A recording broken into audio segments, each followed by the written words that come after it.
This is the Momentum Podcast. When we attempt to be anything other than who we truly are, we only increase the pressure and noise around us. This may seem like a simple concept, but in the world of entrepreneurship, it's anything but. Most entrepreneurs feel like they're a commodity. They have to act a certain way in order to grow their business, and it's quite frankly exhausting. It takes a tremendous amount of effort to keep up. In this episode of the Momentum Podcast, Alex is going to tell you the story of an entrepreneur in our membership who has dropped the veneer, is speaking their truth, and being 100% who they are. I hope you enjoy. I'm Alex Sharfin, and this is the Momentum Podcast, made for empire builders, game changers, trailblazers, shot takers, record breakers, world makers, and creators of all kinds. Those among us who can't turn it off and don't know why anyone would want to. We challenge complacency, destroy apathy, and we are obsessed with creating momentum so we can roll over bureaucracy and make our greatest contribution. Sure, we pay attention to their rules, but only so that we can bend them, break them, then rewrite them around our own will. We don't accept our destiny, we define it. We don't understand defeat because you only lose if you stop, and we don't know how. While the rest of the world strives for average and clings desperately to the status quo, we are the minority, the few, who are willing to hallucinate there could be a better future. And instead of just daydreaming of what could be, we endure the vulnerability and exposure it takes to make it real. We are the evolutionary hunters, clearly the most important people in the world, because entrepreneurs are the only source of consistent, positive human evolution, and we always will be. I often share with entrepreneurs, any attempt to be anything but yourself will only increase the pressure and noise in your life. This seems pretty simple, maybe obvious, maybe logical. You know, if we go around trying to act like someone else, it's going to be more difficult for us. We're going to forget what we said. It's going to be harder. But let's get real. The vast majority of entrepreneurs are doing this. All you have to do is go to any event and talk to people. And here's my experience. When I think about it, it actually makes me uncomfortable. You know, I've been to more than one event where I meet someone and we start talking and they ask me about my business and I ask them about theirs. And within a few minutes, I can tell that they've gone from reality to telling me what they think I want to hear. They've got this massive veneer up. It's like, I'm not going to tell you what's really going on. I'm not going to tell you what's really happening. And as a result, when I'm talking to that entrepreneur, I can't really help them. I can't really do anything with them. There's not a lot that I can do with somebody who's not telling me what's going on. And here's what happens to so many entrepreneurs. They go to events, they pretend like they're somebody else. A lot of them in their marketing actually pretend like they're somebody else, and they don't let the real person show through. They don't let who they are really show through. And as a result, you end up getting clients you don't want. You end up building a business you don't really want because you're building it around this veneer, not who you are. You end up in a pretty challenging spot. See, there's an entirely different way to do this. And I want to share a recent example of somebody who inspires me like crazy. I think she's absolutely amazing. She's one of our members, and her name's Rachel Rogers. She runs a business called Hello 7. And Rachel has always inspired me. In fact, I followed her before she was one of our members because I'm impressed by her. She always is exactly who she is. You know, if you put her on stage, she's going to be herself. She's polarizing. She uses the language she wants to use 100% of the time. She will actually, some people in the audience might be turned off and might not really want to listen to her, but there's a significant percentage of the audience that absolutely falls in love with her and hears her saying exactly what they need to do. And when she shares from a place of such raw truth that people listen. Well, in the past few weeks, things have gone kind of, I would say, nuclear for Rachel. A few weeks ago, where there was controversy around George Floyd being murdered in the street. And there was some people in the influencer world that didn't really answer to it or didn't come out and say anything. And some people who actually erased posts and did something that really frustrated Rachel. So rather than hiding behind a veneer, she just went out and talked about it exactly like she wanted to talk about it. I mean, in fact, I was on a Facebook Live that made me very emotional because she was talking about herself and being Black and how difficult it was and how hard it is to be in certain environments and how a lot of people still don't do what they should do for their Black members, for the people that are in their memberships. And Rachel inspired me like crazy. Well, that live post where she was exactly who she is, and by the way, saying some pretty controversial things. She came out and said, hey, this influencer needs to step up. This influencer needs to step up. This influencer screwed up. This influencer's got some explaining to do. I'm paraphrasing, but she went out there and like put herself out there, raw and real, and on a Facebook Live with a phone that wasn't stable and there was no fancy lighting or anything else. And I don't know how many tens of thousands of people have seen that video now. But Rachel went out and she spoke about a very sensitive subject. She spoke about white privilege and white supremacy in a way that is going to make people uncomfortable. But she did it in a way that was her way. It was authentic. It was real. I think a lot of people needed to hear it. I think most of us needed to hear it. I learned from watching her video. And here's what a lot of people would tell an entrepreneur in Rachel's position. They would say, Rachel, keep politics out of your business. And Rachel, keep your personal opinion to yourself. Rachel, just do the marketing and just put out there what people want to say or want to hear. And that other stuff, it doesn't need to be front of house. That needs to be back of the house. Maybe once somebody joins your membership, you can tell them those things. But, marketing is not a place for controversy, and marketing is not a place to be this polarizing. Well, I completely disagree. See, as an entrepreneur, when you are raw and real and authentic, here's what happens. You attract people to exactly who you are. You attract the membership you want. You attract the business you want. You attract the clients you want, the people around you that you want, because you are being exactly who you are. They are attracted to you. And I've watched Rachel do this for the past few weeks, and here's what's happened. The amount of attention around Rachel has gone through the roof. She's getting contacted by major media outlets. She was an entrepreneur today. It's been amazing to watch because she spoke her truth. She came out and talked about it. Not only did she do that video, she set up a town hall around white privilege, white supremacy, and racism, and being anti-racist. My wife and I were on the town hall. I get a little emotional. It was so inspirational watching her host and watching her share with what she told me was, I think 7,000 people signed up and almost 2,000 or 3,000 people showed up in person to watch this town hall webinar on anti-racism and white privilege. Absolutely game-changing in the entrepreneurial world. Now, all of those things are impressive. It's impressive that she was able to be herself. It's impressive that she got tens of thousands of views. It's impressive that she got thousands of people on this town hall. But at the same time, I got a message from Rachel today, and not only is she getting a ton of attention, but even though she's been controversial and polarizing and herself, and when I say controversial and polarizing, I know there's a lot of people out there who probably aren't really happy with what she said, but her business is exploding.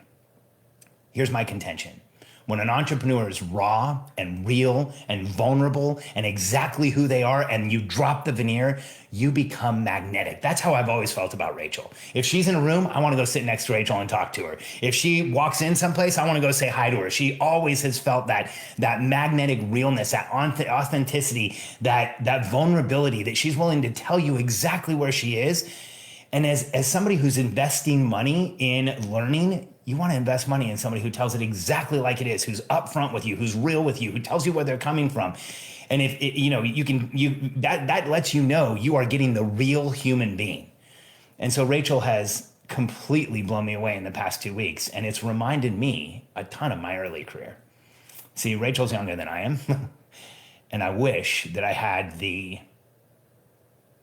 intelligence that she does at her age. I wish that I had the commitment that she does at her age, because in my early business days, I had a huge veneer. I ran a business where the veneer got into the room before I did, where I didn't let anybody know who I really was. I never let them see it. I never let them see me sweat. In fact, I've been dyslexic my entire life, and I didn't tell anybody in any business about it until I was in my early 30s. I pretended like I could read handwriting the entire time. I pretended like that I wasn't uncomfortable and I didn't need help. It was completely the wrong way to run a business. And as a result, the business that I built all through my 20s to a multi-million-dollar company responsible for over $250 million in sales, as soon as I met my wife in my early 30s, I wanted to get out of it. I fire sailed it. I ran away from it. Why? Because the business was set up for somebody who I'm not. The business was set up for the persona I created, for the veneer that I put out there. The business was set up for not me, and I didn't want it anymore. It was a huge lesson. In my subsequent businesses, I've dropped the veneer even more. It's a process. It's not something that I just woke up one morning and said, I'm just going to be me. I actually had to sit down and get clear on who I was. I sat down and I got clear on what's important to me, what's not important to me. My wife and I did the same thing. I got clear on my values and my beliefs and what I wanted in the world, just like Rachel does. Because here's the opportunity that you and I have as entrepreneurs in business. See, we have the opportunity to create our own reality.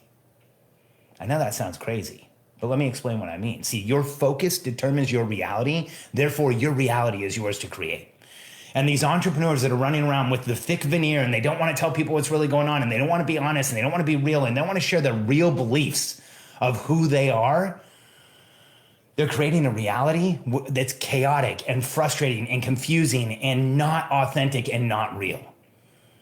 But if you as an entrepreneur are willing to sit down and get clear on your values and get clear on who you are and what matters to you as a human being, and you run your business from that perspective, and you create core values in your business from that perspective, and you create policies and rules in your business from that perspective, you can create a new reality, because that's what a business really is. See, when all this George Floyd stuff started, here's what I saw over and over again is people saying, hey, how do I hire someone or check the box so that I can be protected? I need a diversity and inclusion specialist. I need I need to put some core values in place. I need a culture in place. Like, how do I make this happen really fast? And I'm willing to answer some of those questions, but here's the reality. Your business is not a tactic. Your business is not a funnel. Your business is not a marketing campaign. Your business is a community and a movement that is supported by the people that work in it and hopefully supported by the people who are involved with it. And that movement will grow like crazy when you become more real about who you are. When you're honest about where you stand, when you tell people what you believe in, when you are real about who you are, you will attract people to you who either think like you do or at least respect you for being transparent and real and vulnerable with them and accept you for who you are. Here's the danger. If you put out a veneer, if you create an attractive character, if you're not telling people who you really are, and then they show up and they get who you really are, you might have an issue. Here's what I can tell you. For me, I hope that never happens to anybody. In the past few weeks, I've been vocal. I would say somewhat pretty vocal about my belief that Black Lives Matter and racism absolutely exists, and we need to be anti-racist so that we can make it go away, and that white privilege exists, and it's something that we all need to understand and address in our businesses and address in our memberships. But here's the reality for me. I've been addressing that for years. This isn't just something I came up with because there was a conflict in the world, and it's not something you should come up with because there's a conflict in the world. In fact, it's a culture you should grow in your business. So get clear on who you are. Get clear on what's important to you. Your values aren't going to be the same as my values. But when they're real, here's what I can tell you in our business. I can go out and say Black Lives Matter, and I can say we are an anti-racist company because we've had anti-discrimination and no gossip policies in our business since the very beginning over 10 years ago. We have a conversation with every new member of our company about racism and gossip and prejudice and how it feels to be the person who is judged and why we have those policies in place and why they're so important. Because it's who I am. As a minority, as someone who was born in Mexico, English was my second language when I got to the United States. I've been judged. I've felt that judgment. I've felt prejudice. I don't want anyone in my business to ever feel that.